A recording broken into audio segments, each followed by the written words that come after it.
Hakari is just one of those characters in JJK who's gained a lot of respect recently, and he's slowly making his way in my top 5. Recently, throughout Discord, Reddit, YouTube, and even TikTok, I've been seeing a lot of talk about Hakari, so I kinda want to shed some light on things you may or may not know about him. I'll be making this video to display his strength and overall prominent moments in the series, and why you should always bet on Kinji Hakari. Some may be surprised to learn that we actually learned about Hakari and were first referenced to him all the way back in chapter 10. When Maki is explaining the participating members in the Goodwill event, we're foreshadowed to a mysterious third year who's currently suspended. The fanbook shed some more light on Hakari's suspension, saying that during the night parade of 100 demons, he was sent to Kyoto and got into a conflict with the conservative and pretty much beat him up. We don't learn more about Hakari's suspension all the way until chapter 155 when Panda and Megumi fight Kirara. Megumi asks Kirara what happened with you and the higher-ups, and Panda says that they fought a conservative, same as the fanbook, but he goes a little bit further. Panda says that Hakari and Kirara have specific ideas about how Jujutsu should be like. The higher-ups like conventional Jujutsu that's easy to understand.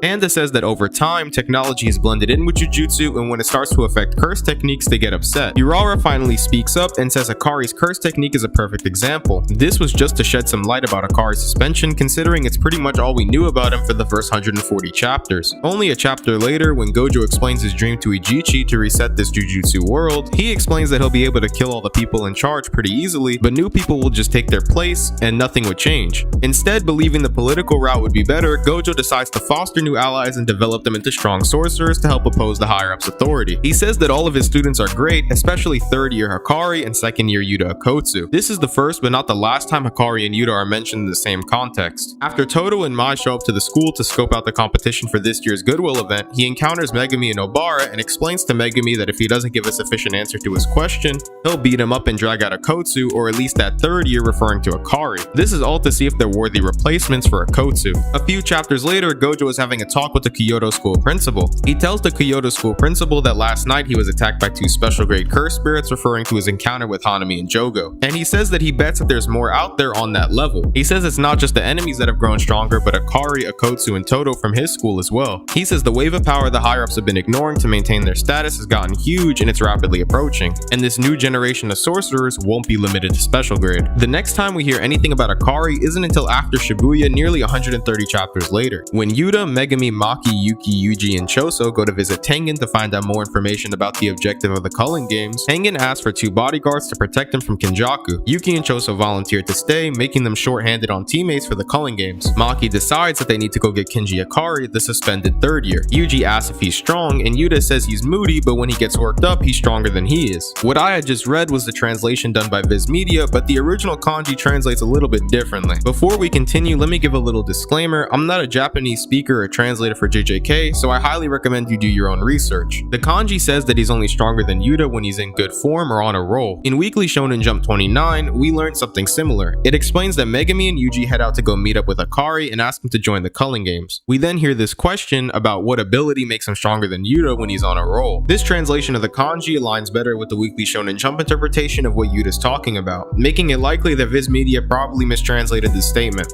After Tengen explains that Hakari is currently a bookie at his own underground fight club, they meet up with Panda. Everything mentioned so far has only been references to Hakari and foreshadowing being built up for the first 140 chapters. But now, let's finally touch on Hakari's introduction. After impressing Hakari for taking down Panda in a stage fight, he requests to meet with Yuji because Hakari sees some potential in Yuji being a prominent fighter in the underground fight club. During their meeting, Hakari explains something to Yuji that he calls the fever. He says when people get high on the fever, they make mistakes. However, without the fever, they can't even fall in love. The fever is basically gambler's rush, the feeling of winning against the odds and being rewarded for it. Hakari says that he loves the fever and believes that life itself is a gamble and gambling is the fever. Hakari wants to take control of this country's fever through his fight club. Before, there were regulations regarding the secrecy of Jujutsu to the world, but after Shibuya, things like cursed spirits have now become public knowledge. With new revisions to the Jujutsu regulation having to be made, he believes that they'll have to acknowledge the existence of his fight club, but in order to make this a reality, he needs a strong piece on the board. He asks Yuji if he'd get high on his fever with him, but then his phone rings. He then becomes suspicious of Yuji and asks Yuji if he knows that Satoru Gojo doesn't drink either. Yuji responds and asks who's Satoru Gojo. This is extremely suspicious because everyone knows who Satoru Gojo is, so Hakari attacks Yuji. As of recording this video, we don't have much info on his curse technique and it's not very useful much on its own. The ability allows him to spawn these train doors which she can close to trap opponents like Yuji. The two begin to brawl, and Yuji is thrown out of the room by Hakari, and we see him punch Yuji over and over and over again, but Yuji won't even attempt to dodge. Hakari decides that it's time to get serious, and his body begins surging with cursed energy. Hakari's cursed energy is visibly spiky, rigid, and overall rough. This is most likely due to his cursed energy trait, and we'll touch back on what that is a little bit later. Yuji begins to convince Hakari to hear him out, and after a few more punches, Yuji's fever begins to burn up. Hakari and Kirara notice this, and Kirara says that she still hates those higher-ups, but Hakari's fever burned the hottest when he was helping people at Jujutsu High. They begin talking to Hakari and Kirara about the current situation, and they explain how Gojo's sealed and everything they know about the culling games. Hakari explains that this is a deal, not a favor, and if they want his help, they're gonna have to give him something in return. Megami explains that he's the current head of the Zenin clan, and all the changes they want to make regarding the Jujutsu regulation he can back. Hakari agrees, thinking that the head of the Zenin clan backing him is enough to push his agenda. Suddenly, a new rule is added, allowing players to receive information about other players, points, names, etc. Assuming that the amount of points equates to strength, based on the amount of people you would need to kill to acquire those points, Hakari decides that he'll take on the strongest player with the most points, Kashimo. After discussing a team plan, Yuji and Megami head in together, and Hakari meets up with Panda to sniff out the angel they're looking for. Inside the culling games, Hakari is riding a Ferris wheel with a terrible manga writer named Charles. Hakari disrespects Charles's manga, and the two begin to fight. Hakari isn't serious as he's keeping his hands in his pocket mostly the whole time, but after being cut by Charles's staff, Charles summons a manga panel on Hakari, and we see Charles is able to activate his curse technique. This manga panel will allow Charles to use precognition to see further and further into the fight. After Charles explains this, Hakari begins to get serious, and he takes his hands out of his pockets. Hakari dashes at Charles, but Charles blocks. Charles says that he wouldn't have been able to dodge that if it wasn't for his precognition. Hakari realizes that Charles needs to see him in order to react to his attacks, so he begins to hit him in all of his blind spots and even lands a few blows. Charles says that Hakari's cursed energy is rough like sandpaper. This is Hakari's cursed energy trait. As I mentioned earlier, when his body begins surging with cursed energy, it appears very rigid and spiky. Yuji before says that whenever he's hit by Hakari, no matter how much power he puts behind his attacks, they always hurt. He compares his punches to a serrated bat. The fight continues for a little while before Hakari activates his trump card, his domain. Hakari's domain is called Idle Death Gamble, and this is what I believe is the main use of Hakari's nearly useless curse technique. Combining his curse technique into a domain expansion makes Hakari's domain one of the best in the entire series, and I'll explain why. Immediately when entering Hakari's domain, you're blasted with information. Idle Death Gamble is based on a real-life pachinko machine, which are basically just Japanese casino machines. The objective of the info dump seems like it's really just supposed to overwhelm the victim and the reader with an excessive amount of information, but the core aspect of the technique remains fairly simple. In a much more watered down and simpler form, Hakari plays a game in order to land a jackpot. While Hakari's domain doesn't have a can't miss attack, this works in Hakari's favor because he can be as aggressive as he wants. In the beginning of the domain, Hakari starts in normal mode with a 1 out of 239 chance of landing on a jackpot after each roll. After each roll, Hakari has a 75% chance of increasing the probability to hit a jackpot. This allows him to continuously spin and eventually get the jackpot. Different visual effects indicate higher or lower chances to result in a jackpot. It's similar to hitting a 5 Saiyan pod before a Dokkan battle summon. Hakari begins using his curse technique to try to trap Charles with the doors like he did to Yuji. During the spin inside his domain, Hakari can be killed by his opponents, so inside the domain, Hakari needs to keep spinning until he lands on a jackpot. Hakari says no matter what, if he was going all out or not, he's never gone higher than 30 spins. Hakari and Charles continue to brawl, and Charles ends up landing a blow on Hakari and stabs out part of his lower abdomen. But at the last second, Hakari is saved by a jackpot and wins the fight. After Hakari's fight with Charles concludes, we cut back to Panda chilling at a cargo crate yard. After Panda encounters Kashimo and gets destroyed, Hakari comes to save Panda that's still in that same jackpot he landed against Charles. Now we can finally get into the reward for landing on a successful spin, Jackpot Mode.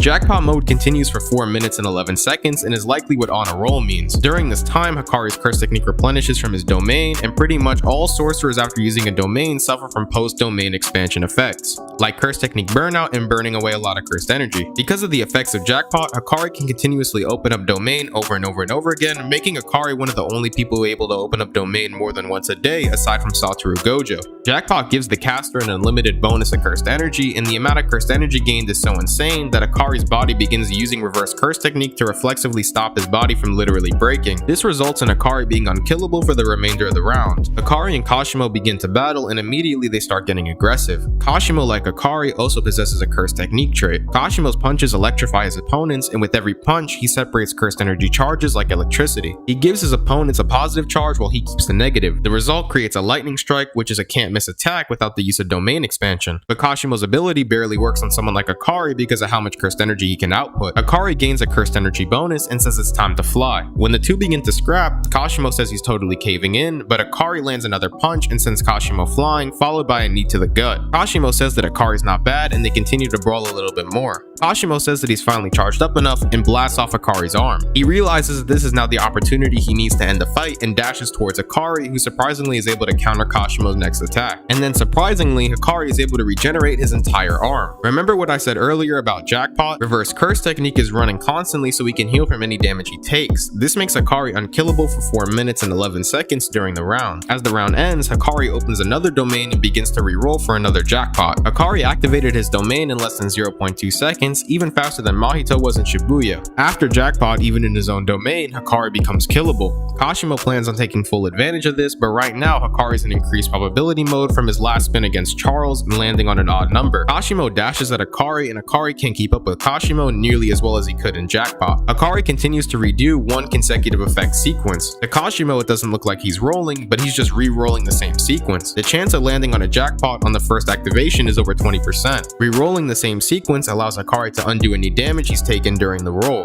as we see him do twice, but the chance of landing on a dud is greater. Because of this, it's a lot better to do something like this only when you have increased probability mode. The sequence finally begins to play and the final start of the spin starts, and Hakari luckily hits another Jackpot. Hakari is now out of the domain and tells Kashimo to start the music. Kashimo realizes that last round Hakari landed on an even number. If Hakari had ended on an odd number during the round, the next roll he would receive the increased probability mode again. Kashimo realizes that next round he probably won't hit another Jackpot, so if he survives for the next 4 minutes, he wins. But then he says that's how losers think and begins charging his body with cursed energy and says even if he's unkillable, he'll find a way to kill him anyways. The two begin to fight it out once more, and Kashimo takes off a door from a shipping crate and bashes it against Hakari's head. Although Hakari seems to have taken a massive amount of damage, it's not a problem because once again the reverse curse technique is running automatically. Although cursed energy comes from your stomach area like Toto explains to Yuji in the Goodwill event, you need to use your head to direct reverse cursed energy to heal. Kashimo hypothesized that he needed to destroy Hakari's head in one blow and decided to test his theory. After launching a lightning strike attack at Hakari's head, Hakari is able to eject the cursed energy out of his nose and heal as the damage is being done simultaneously. Hakari thinks that the attack that Kashimo has just done is now on cooldown. With him being in the last few seconds of his round and unkillable, he decides to cut loose. But Kashimo has been accumulating charge this whole time, and he uses his staff across the yard to guide a lightning strike straight through Hakari. Right as the round ends, after losing nearly half of his stomach, he puts his hands back up to reopen his domain expansion to re-roll.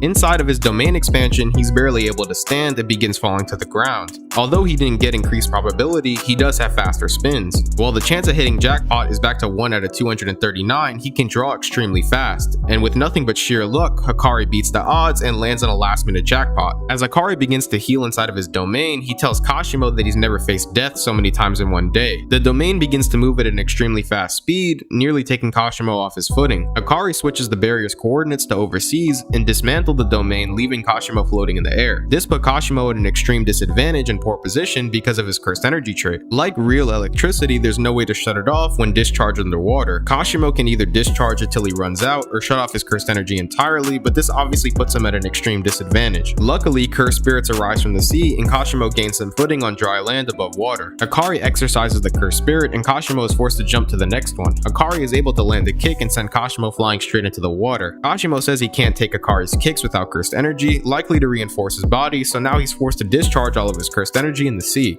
Hakari planned for this and it worked, so now all he has to do is keep knocking down Kashimo until he's drained of all of his cursed energy. But Hakari's eyes begin to tear up and he passes out and falls down into the sea. The electricity in the water caused a toxin to spread in the air, taking down Hakari. To remove the toxin, you need a higher level of reverse curse technique, and you must first be able to locate and remove the substance. If Hakari can't detoxify fast enough, he'll surely die. but Hakari's eyes open and he's back in action. His fully automatic reverse curse technique allowed him to remove the toxin unconsciously. With only 5 seconds left of the jackpot, he decides now is the time to keep piling on attacks. The next domain Hakari would open would lead to increased probability, and Kashimo doesn't plan on giving up. He charges and grabs Hakari's arm and a giant explosion happens. Kashimo had released all of his cursed energy underwater that he'd been suppressing. This all turns into thermal energy and caused an explosion, ripping off Hakari's arm. This was all at least to stop him from reopening domain, but at the last second, Hakari activated a binding valve to shift the cursed energy that normally protects his arm into the rest of his body, saving his own life. After the battle, Kashimo explains why he didn't use his curse technique. He can only use it once and he's saving it for Sukuna. Hakari makes a deal with Hajime and says that he'll take him to Sukuna, and what Hakari gets in return is currently unknown. Hakari is by far one of the luckiest and strongest characters in Jujutsu Kaisen. Even if you don't believe he's stronger than Yuta, he's definitely at least fighting at a special grade level. By treating life as a gamble, he can give into his fever and make bets that nobody else would be able to make against the odds. His impressive strength allows him to take control of luck and win his gambles. Hakari teaches us that time and time again, betting on yourself when faced with challenge is the right move. We'll definitely see more of Hakari in the future, but as of recording this video, his story ends here. If you enjoyed JJK content, subscribe and leave a like if you enjoyed the video.